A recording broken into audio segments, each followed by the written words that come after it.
The speaker we have today speaks all across the world. He's an internationally sought speaker. He's also author of The 100-Year Lifestyle, but more importantly, his children went to school here. So he has a very soft spot for this community and this school and giving back to the community. So without further ado, I'd like to introduce to you Dr. Eric Plasker. Good morning. I'm going to stand down here with you. Is that okay? Yes. Since I am one of you. No, you're an adult. No. Time out 1 second. I'm one of you. I'm excited to be here. My name is Dr. Eric Plasker. I am a chiropractor. I'm Sharon's chiropractor. I am, like Sharon said, I get the opportunity to speak to groups, high schoolers, kids, families, people, companies all over the world about their lives. So we're going to have a great time today. And what's really fun for me, by the way, is that I know what's coming over the next 40 minutes, and you don't. And for many of you, for a lot of you, even if you're trying to hide in the back, this could be a defining day for you, a life-changing day for you, something that is a wake-up call for you and your own life, your commitment to your schoolwork, your commitment to your relationships, your family, to overcoming challenges or obstacles, to dealing with adversity and how you think about things in your life, not just moving forward, but really every day starting with today. So I'm excited to be with you today. And didn't I say that I am one of you? Yes? Didn't I say that? I said that, right? You said that. Come on. Yes. And some of you don't believe me, but it's really true. There was a time, a very long time ago, that I was sitting in your chair, and I remember it like it was yesterday, and some of you are looking at me with bug eyes right now, like, oh my God, is that real? And yes, that is real. People joke around with me. This is when I was 15 years old. People joke around with me. They'll say, Dr. Plasker, what happened to the afro? And I tell them, well, nowadays, I just wear it on the inside. And it's also the time where my perspective on health and life really changed for me. I was playing high school football in New York and got injured really badly. I wasn't expecting it. Some player came from my blind side and knocked me out. I went flying, they told me, about 10 feet. I don't remember much of it at all, actually, except I do remember going to the hospital, seeing the doctors at the hospital, where they said to me, excuse me, you afro-headed dude, but you can't play for 30 days, take these drugs. Well, that wasn't acceptable to me at the time. I wanted a solution. I wanted an answer. I wanted to play. I was willing to do anything at that moment to play, to get back on the field. For you, if it's not a field, it's to get into your life. Whatever it is that is important to you in your life, to get into your life. I wanted to get back into my life, the things that that matter to me. So we were willing to try anything. Didn't want to go the drug route with it, so my mom took me to a chiropractor. I got adjusted that day and played that afternoon without any pain. Well, it changed my life forever. And I went to school right down the road here at Life University. I went to undergraduate school at the University of Delaware, and then went to Life University in Marietta, right around the corner, where they have the premier Doctor of Chiropractic program in the country. I don't even know if you knew that. It's only 15 minutes away. And so I went to Life University, came down here from New York, and fell in love with this profession.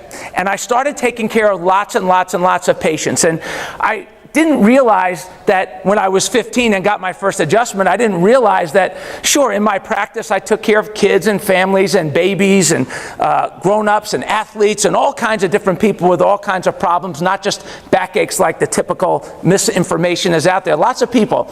But there was a man that came in, a patient, that I want to talk to you about today that changed my life forever. And he's probably going to change yours. His name was Max. Now, when I met Max, he was a 98-year-old man. And at the time, I was young in practice. I was a young doctor. I had never even seen a 98-year-old man before. I had no idea whether or not chiropractic care that I was going to provide for him was going to be able to help him. I didn't even know if I was going to accept him as a patient at that point. But he came in, and what I noticed about him really shook me up in my heart, because I had never seen anybody like this. He was a 98-year-old crippled man. He was bent over and crooked. His fingers were mangled. He had, I don't know if you've ever seen this. Raise your hand, I'm just curious. How many of you have aging parents or grandparents? Raise your hand if you have aging parents or grandparents. Or great-grandparents. Okay, so almost all of you. So then you may understand the look that I'm talking about here. Well, he was in so much pain for so long that he had these pain lines on his head that literally looked like they were chiseled in his skull. And he looked at me, and he had the sweetest eyes. He was the sweetest man. We had this instant connection. How many of you have ever met somebody where you just knew they were genuine, authentic, and you had an immediate bond? Raise your hand if you ever met somebody like that. Well, this guy, that's who he was. And so he got to me, and he touched me right away. And he asked me this question that rings in my spirit every day when I go to work, whether it's in my practice or speaking to groups all over the country, all over the world. He asked me, Dr. Plasker, can you help me? And I'm thinking to myself, I have no idea. I have never even seen a 98-year-old man before, so I had no idea whether chiropractic care was going to be able to help this guy. I mean, certainly the kids and babies responded, the families responded and all that, but come on, a 98-year-old guy? So I said, you know what, Max, I have no idea. But as long as you're alive and breathing and there's life flowing over your nervous system, let's give it a shot. So I gently started to work with Max, aligning his spine, removing the pressure in his nervous system, and wouldn't you know it, that this guy goes from 4'6" pain lines to 4'8" and starting to move with a little more pep in his step. 3 months of care goes by. Max is now moving like a 98-year-old racehorse. He's like finding his spunk again. So now we're really in love with this guy. We're having a great time with him. We love him so much. We're excited. Except there were 3 things that I noticed about Max that I want you to pay attention to. The first thing that I noticed about Max, I've already shared with you. He was a crippled 98-year-old man when I met him. The second thing with Max that we noticed was that Max was broke. He had no money, or no money that we could think that he had, because he literally would come in every time and he would get adjusted, he would shake my hand every time with his crippled up hand. He'd grab my hand, he'd shake it, look me in the eyes and say, "Thank you, Dr. Plasker, thank you," and go out to the front. Then he would take his crippled hand, stick it in his wrinkled pockets of the same wrinkled pants that he wore every single time. Do any of you know the pants that I'm talking about? He'd take out these crinkled up dollar bills, lay them on the counter to my assistant, and say, "Thank you," and he would leave. So the second that we were talking as a team, and we're thinking to ourselves, I wonder how big this pillowcase or mattress filled with dollar bills that this beautiful soul, nice man has. So we decided as an office that we were going to take care of him and offer him care at no charge. He needed the care. And so I said to him, because the other thing that we noticed about him that really touched us, it broke our heart actually, is that Max was always alone. This beautiful soul had nobody. So we decided as an office, hey, let's adopt him. So we would feed him when he came in, we'd offer him rides different places, and when it came to the care and paying for the care, we said, Max, don't worry about it. But he was very proud. And he said, no, no, no. No, no, no, Dr. Plasker, I know pay, I know come. I said, okay, okay, okay. But you need to come. But you don't have to. He says, no, no, no.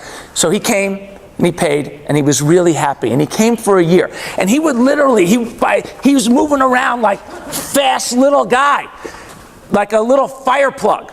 And my office was on Peachtree Road in Atlanta. How many of you know where Peachtree is? Raise your hand if you know where Peachtree is. Okay, great. So it's on Peachtree Road in Atlanta, and I would drive out of my office. That was back then. Now it's in Marietta. So I would pull out of my office, and I'd drive on Peachtree Road, and I'd see Max walking. And I'd roll down my window. Back then, they didn't have the little electric button things. You know what I'm talking about? Yeah. Like there was a roll. Yeah. You had a roll. Okay. So I rolled down my window, and I would scream out his name, Max, Max, it's Dr. Plasker. And he would be walking, and I don't know if he heard me or not, or he knew who it was, but he'd just raise his hand up and go like this and keep on walking. So this went on for a year. And we fell in love with Max. He was doing so good. He was smiling every time. Thank you, Dr. Plasker, thank you. And all of a sudden, a year goes by. Max is now 99 years old. And something happens that never happened before. Max misses an appointment. We try to call him, no phone. I send my assistant to his home, no answer. So 99 years old, what do you think we're thinking? I'm sorry, what? That he passed, right? That he passed. So we say a little prayer for Max and go about our business. Until another year goes by.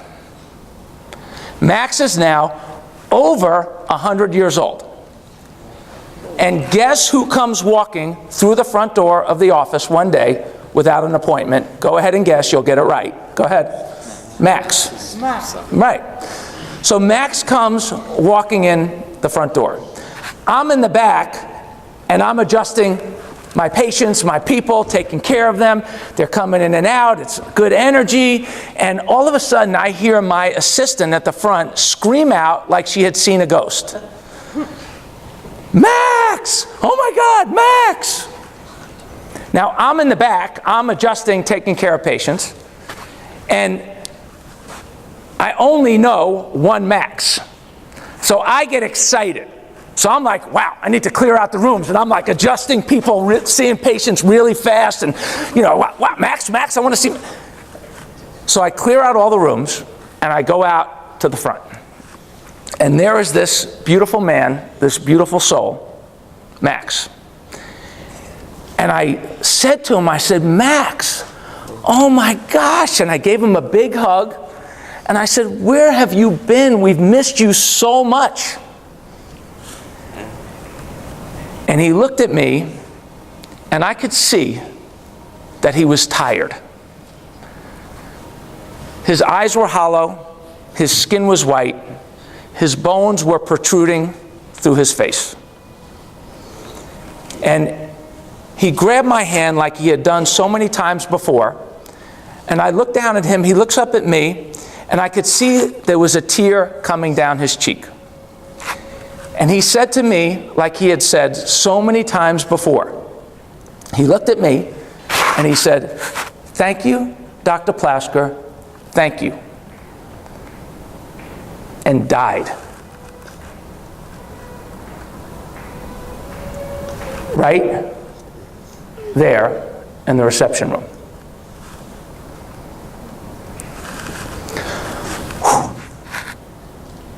Well, that had never happened to me before.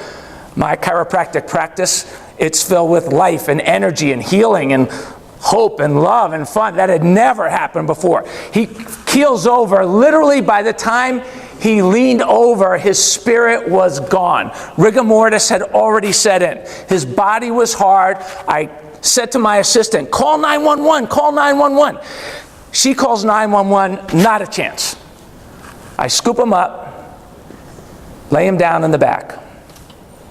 The ambulance comes and takes him away, never to be heard from again.